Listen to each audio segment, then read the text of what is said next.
D'où sont venues les instructions? Pourquoi êtes-vous tel que vous êtes? Qu'est-ce qui détermine la couleur de vos yeux, de vos cheveux, de votre peau? Que dire de votre taille, de votre corpulence ou de votre ressemblance à l'un de vos parents, voire aux deux? Et qu'est-ce qui fait qu'au bout de vos doigts se trouve une partie molle d'un côté et un ongle protecteur de l'autre? Du temps de Charles Darwin, les réponses à ces questions étaient entourées de mystères. Darwin était fasciné par la transmission des caractéristiques de génération en génération, mais il en savait très peu sur les lois de la génétique et encore moins sur les mécanismes intracellulaires de l'hérédité. Depuis, les biologistes ont passé des décennies à étudier la génétique humaine et les instructions détaillées renfermées dans l'extraordinaire molécule appelée ADN. Bien entendu, la grande question est de savoir d'où sont venues ces instructions. Que disent de nombreux scientifiques? Beaucoup de biologistes et d'autres spécialistes estiment que l'ADN et ses instructions codées sont le résultat d'événements fortuits qui se sont produits sur des millions d'années. Ils affirment qu'il n'existe aucune preuve de conception, ni dans la structure de cette molécule, ni dans les informations qu'elle comporte et transmet, ni dans son fonctionnement. Que dit la Bible? Selon elle, la formation des différentes parties de notre corps, et même le moment de leur formation, relève d'un livre d'origine divine. Remarquez ce que le roi David a été inspiré de dire à Dieu à ce sujet. « Tes yeux ont vu mon embryon, et dans ton livre étaient inscrites toutes ses parties, pour ce qui est des jours où elles furent formées et où il n'y avait pas encore une seule d'entre elles. » Selon le psaume 139e, verset 16. Que révèlent les faits? Si la théorie de l'évolution est vraie, il devrait au moins sembler probable que l'ADN aurait pu apparaître à la suite d'une série d'événements fortuits. Si la Bible dit vrai, alors l'ADN doit donner des preuves convaincantes qu'il est le produit d'une réflexion intelligente et méthodique. L'ADN est un sujet qui, expliqué en termes simples, peut être compris assez facilement et se révéler captivant. Retournons donc à l'intérieur d'une cellule. Cette fois, nous explorerons une cellule humaine. Imaginez que vous alliez visiter un musée destiné à enseigner comment ce genre de cellule fonctionne.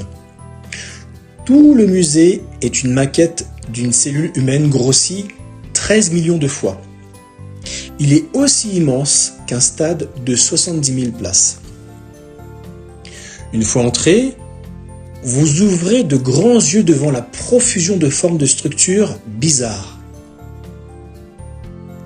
Près du centre se trouve le noyau de la cellule, une sphère haute de 20 étages. C'est vers lui que vous vous dirigez. Vous passez une porte au niveau de l'enveloppe extérieure, ou membrane, du noyau.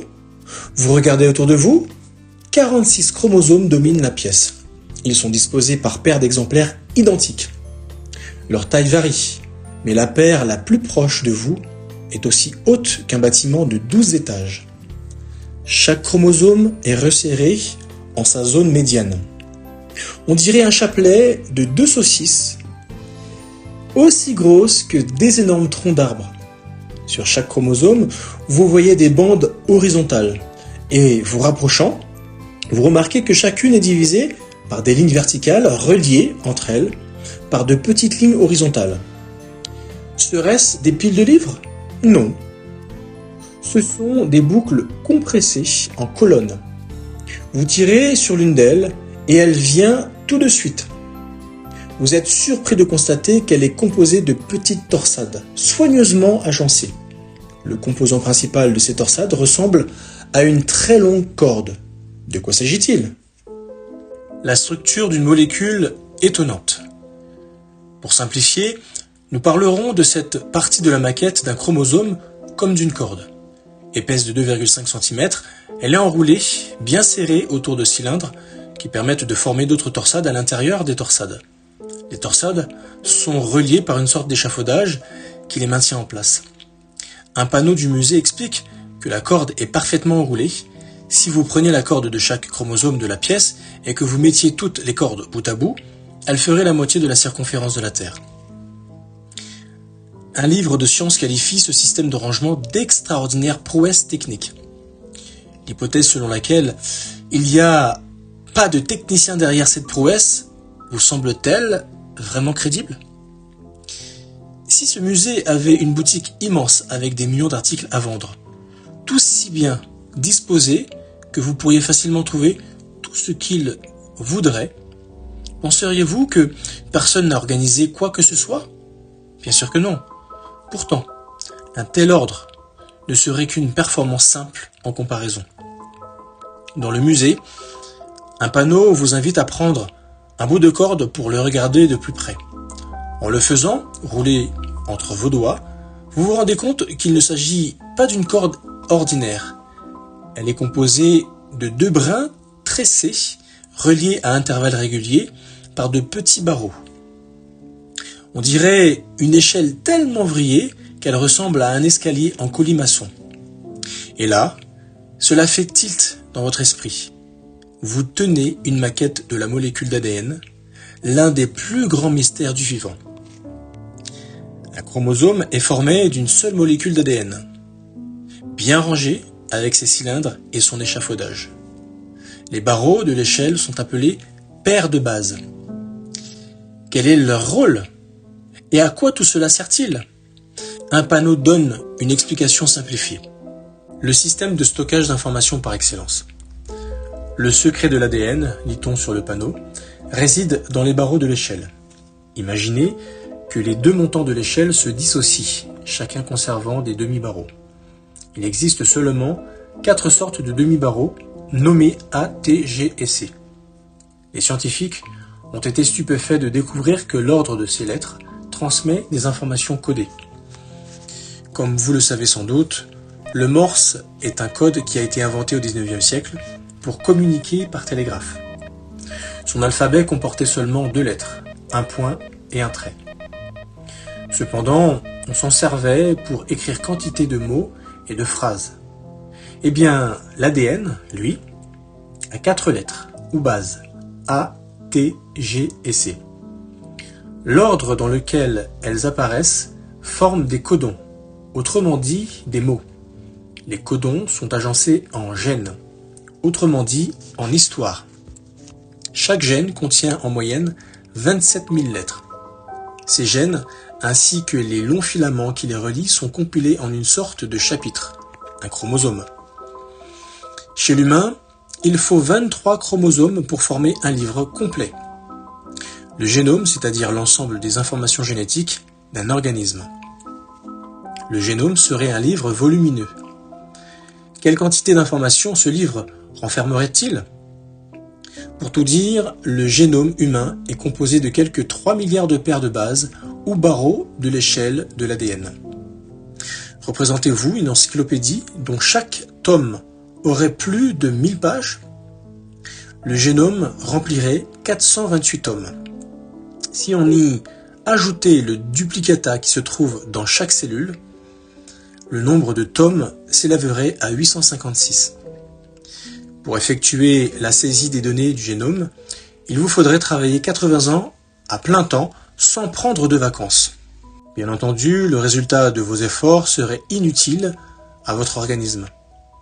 Comment introduire des centaines de tomes épais dans chacune de vos 100 000 milliards de cellules microscopiques ?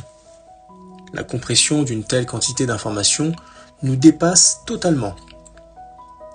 Un professeur en informatique et en biologie moléculaire a fait remarquer: 1 gramme d'ADN sec occupe un volume de 1 cm3 environ et stocke autant d'informations qu'1 millier de milliards de disques compacts.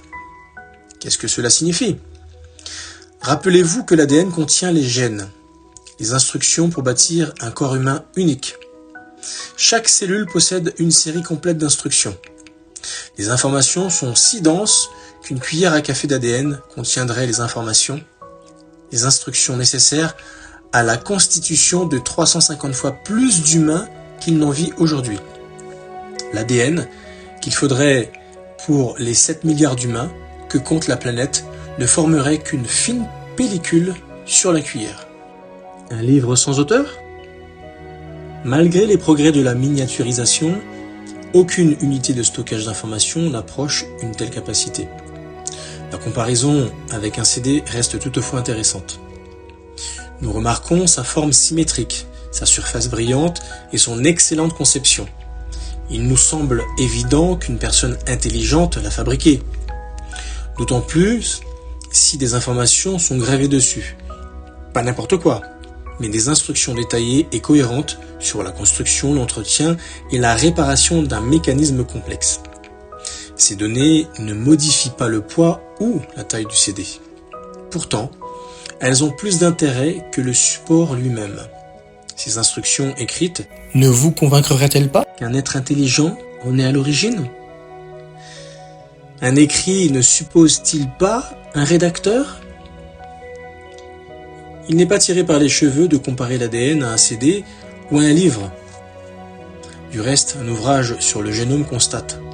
Comparer le génome à un livre n'est même pas, à strictement parler, une métaphore. C'est la stricte réalité. Un livre est un morceau d'information numérique. C'est cela, un génome. L'auteur ajoute: le génome est un livre très intelligent. Quand les conditions sont réunies, il peut à la fois se photocopier, se dupliquer et se lire lui-même. Cela nous amène à un autre aspect important de l'ADN. Des automates en mouvement. Tandis que vous êtes dans le musée, au calme, vous vous surprenez à vous demander si le noyau d'une cellule reste aussi immobile dans la réalité.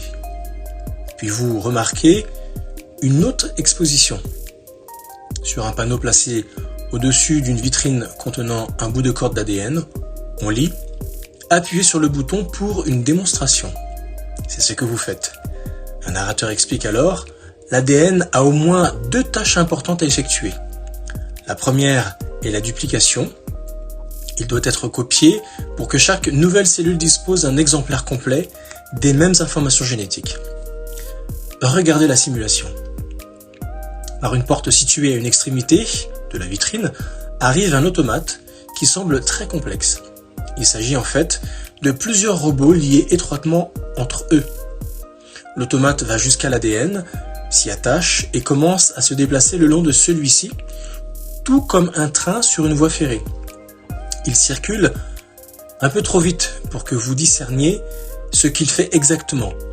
Mais vous voyez bien que derrière lui, il y a maintenant 2 cordes au lieu d'une. Le narrateur reprend. C'est une représentation extrêmement simplifiée de ce qui se passe quand l'ADN est dupliqué. Un ensemble d'automates moléculaires appelés enzymes circule le long de l'ADN, commence par le diviser en 2, puis utilise chaque brin comme modèle pour produire un nouveau brin complémentaire. Nous ne pouvons pas vous montrer tous les éléments impliqués, comme le minuscule mécanisme qui, devançant l'automate duplicateur, détache les 2 brins d'ADN pour que ceux-ci pivotent librement plutôt que de s'enrouler trop serrés. Nous ne pouvons pas non plus vous montrer comment les copies de l'ADN sont corrigées plusieurs fois. Les erreurs sont détectées et corrigées à un degré de précision incroyable. Le narrateur ajoute, en revanche, ce que nous pouvons vous montrer clairement, c'est la vitesse. Vous avez sûrement remarqué que le robot allait à une folle allure. Eh bien, dans la réalité, les automates, qui sont les enzymes, circulent le long de la voie de l'ADN à un rythme d'environ 100 paires de bases par seconde. Si cette voie était de la taille d'un chemin de fer, la locomotive foncerait à plus de 80 km/h. Dans les bactéries, ces automates duplicateurs se déplacent 10 fois plus vite. Dans une cellule humaine, ces petits appareils s'activent par centaines le long de l'ADN. Ils dupliquent l'intégralité du génome en seulement 8 heures. La lecture de l'ADN. Les robots duplicateurs d'ADN quittent bruyamment la scène. Un autre automate apparaît. Lui aussi longe une séquence d'ADN, mais plus lentement. Vous voyez la corde entrer dans la machine et en ressortir inchangée du côté opposé. Cependant, un nouveau brin unique sort d'une autre ouverture encore, comme si une queue poussait. Que se passe-t-il ? Le narrateur poursuit ses explications. La deuxième tâche de l'ADN est la transcription. L'ADN ne quitte jamais son abri sûr, le noyau. Comment ces gènes, les recettes pour former toutes les protéines de notre corps, peuvent-ils donc être lus et utilisés? Eh bien, l'automate à enzyme trouve un endroit le long de l'ADN où un gène a été activé par des signaux chimiques venus de l'extérieur du noyau. Puis il se sert d'une molécule appelée ARN pour dupliquer ce gène. L'ARN ressemble beaucoup à un brin d'ADN, mais il ne faut pas s'y tromper. Sa tâche est de collecter les informations codées dans les gènes. L'ARN les obtient dans l'automate à enzyme, puis sort du noyau et se dirige vers un ribosome où ces informations serviront à construire une protéine. Cette démonstration vous émerveille. Le musée ainsi que l'ingéniosité de ceux qui l'ont conçu et ont fabriqué ces machines vous fascinent. Et si tout le musée, avec ses nombreuses expositions, pouvait être mis en branle? On verrait alors des centaines de milliers de tâches s'effectuer simultanément, comme dans une cellule humaine. Quel spectacle grandiose ce serait! Vous vous rendez compte que tous ces processus mis en œuvre par de minuscules automates complexes se déroulent à l'instant présent dans vos 100 000 milliards de cellules? Votre ADN est lu, ce qui fournit les instructions pour construire les centaines de milliers de protéines différentes qui forment votre corps. Ces enzymes, ces tissus, ces organes, etc. En ce moment même, votre ADN est copié et corrigé de sorte que chaque nouvelle cellule dispose d'un jeu d'instructions tout neuf. Pourquoi ces faits sont-ils importants? Demandons-nous de nouveau d'où sont venues les instructions. D'après la Bible, l'auteur de ce livre d'instructions est supra-humain. Cette conclusion est-elle en décalage avec notre temps et la science? Voyons un peu. Des humains pourraient-ils mettre sur pied un musée tel que celui dont nous venons de parler? S'ils essayaient, ils se heurteraient à de sérieuses difficultés. À ce jour, ce que l'on sait du génome humain et de son fonctionnement est limité. Les scientifiques s'efforcent encore de localiser tous les gènes et de comprendre le rôle de chacun. Pourtant, ceci ne constitue qu'une petite portion du brin d'ADN. Que dire de toutes les longues parties dépourvues de gènes? Les scientifiques les ont dénommés ADN poubelles. Mais depuis, ils ont revu leur manière de les considérer. Ces éléments détermineraient comment et dans quelle proportion les gènes sont utilisés. Et même si les scientifiques pouvaient fabriquer une réplique complète de l'ADN et des automates qui le copient et le corrigent, seraient-ils capables de le faire fonctionner comme l'original?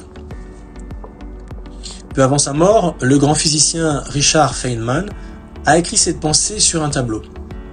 Ce que je ne peux pas créer, je ne le comprends pas. Son humilité sincère fait plaisir à voir, et sa déclaration sonne juste dans le cas de l'ADN. Les scientifiques ne peuvent créer un ADN avec tous ces mécanismes de duplication et de transcription, pas plus qu'ils ne peuvent le comprendre pleinement. Pourtant, certains affirment qu'ils savent que tout est apparu par hasard. Les faits que vous avez examinés appuient-ils cette conclusion? Des érudits sont convaincus que les faits prouvent le contraire. Par exemple, pour le biologiste Francis Crick, co-découvreur de la structure à double hélice de l'ADN, cette molécule est bien trop organisée pour être apparue fortuitement. Il a avancé l'hypothèse que des extraterrestres intelligents ont dû envoyer de l'ADN sur Terre pour que la vie y naisse. Plus récemment, après avoir préconisé l'athéisme pendant 50 ans, l'éminent philosophe Anthony Flew a carrément changé d'optique. À 81 ans, il a commencé à émettre l'idée qu'une certaine intelligence a dû intervenir dans la création de la vie. La cause de cette volte-face? Une étude de l'ADN. Lorsqu'on lui a demandé si sa nouvelle façon de penser risquait d'être impopulaire auprès des scientifiques, il aurait répondu « Tant pis, toute ma vie a été guidée par le principe consistant à suivre les faits avérés, où qu'elles mènent. » Qu'en pensez-vous? Où mènent les faits avérés? Imaginez-vous dans la salle des commandes d'une usine. L'ordinateur exécute le programme principal complexe dont dépend tout le fonctionnement de l'usine. Ce programme envoie constamment des instructions sur la façon de fabriquer et d'entretenir chaque machine qui s'y trouve et, qui plus est, il se copie lui-même et se corrige. Où ces faits vous mènerait-il? À la conclusion que l'ordinateur et son programme ont dû se faire tout seuls, ou qu'ils sont le produit d'une réflexion intelligente et méthodique. Les faits parlent d'eux-mêmes. Comment l'ADN peut-il être lu et copié de manière aussi fiable? Les 4 bases chimiques A, T, G et C forment les barreaux de l'échelle de l'ADN en s'appareillant toujours de la même façon. A avec T et G avec C. Si un demi-barreau est A, l'autre est forcément T. Si l'un est G, l'autre est forcément C. Donc, si vous avez un côté, vous pouvez déduire l'autre. Si GTCA se lie le long d'un montant de l'échelle, CAGT se lie obligatoirement de l'autre. La longueur des morceaux est variable, mais complémentaire, de sorte que la longueur des paires de bases est uniforme. Cette vérité a conduit les chercheurs à une découverte capitale. La remarquable molécule d'ADN peut parfaitement être copiée et recopiée à l'infini. L'automate à enzyme qui duplique l'ADN absorbe des bases chimiques libres qui flottent dans le noyau. Puis il les utilise pour compléter chaque barreau de l'échelle. Ainsi, la molécule d'ADN est vraiment semblable à un livre qui serait lu et copié sans cesse. En moyenne, au cours d'une vie humaine, l'ADN est répliqué 10 millions de milliards de fois et avec une exactitude incroyable. Faits et questions. Faits. L'ADN est si efficacement rangé dans les chromosomes qu'on parle de prouesse technique. Question. Comment un tel ordre pourrait-il résulter du hasard? Fait. La capacité de l'ADN à stocker des informations est encore inégalée à l'ère de l'informatique. Question. Comment la matière dépourvue d'intelligence pourrait-elle réaliser ce que des informaticiens ne peuvent faire? Fait. L'ADN renferme toutes les instructions nécessaires à la constitution d'un corps humain et à son maintien en vie. Question. Comment ces instructions auraient-elles pu être écrites sans rédacteur et programmées sans programmateur?